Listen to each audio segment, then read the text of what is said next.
છાપી PI KP પરમારનો ભૂમાફિયાઓ પર સપાટો।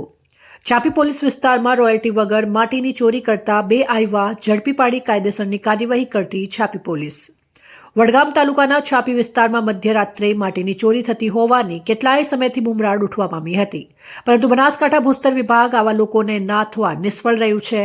ત્યારે સૂત્રો દ્વારા મળતી માહિતી મુજબ બનાસકાંઠા ભૂસ્તર વિભાગના કેટલાક લાંચિયા બાબુઓ દ્વારા જ રેડ પહેલા ભૂમાફિયાઓને માહિતી આપી દેવામાં આવી હતી, જેથી ભૂસ્તર વિભાગના અધિકારી ગુરપ્રીતસિંહને આ લોકો હાથ તાળી આપી પકડાતા ન હતા, પરંતુ છાપી પોલીસ સ્ટેશનના પીઆઈ કેપી પરમારની બાજ નજરથી બચી ન શક્યા।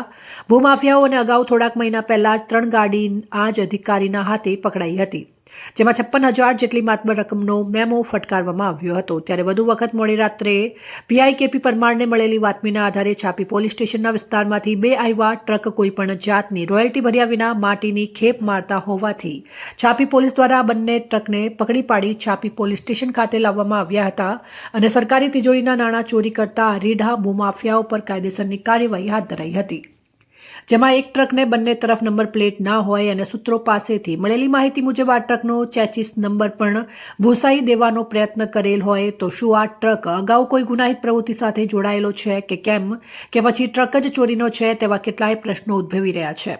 ત્યારે લોકો મુખ્ય ચર્ચાઓ થઈ રહી છે કે છાપી વિસ્તારમાં બેફામ રોયલ્ટીની ચોરી થઈ રહી છે અને છાપી પોલીસ આ ભૂમાફિયાઓ સામે કાર્યવાહી કરે છે તો બનાસકાંઠા ભૂસ્તર વિભાગ કેમ આ ભૂમાફિયાઓને છાવરી રહ્યું છે?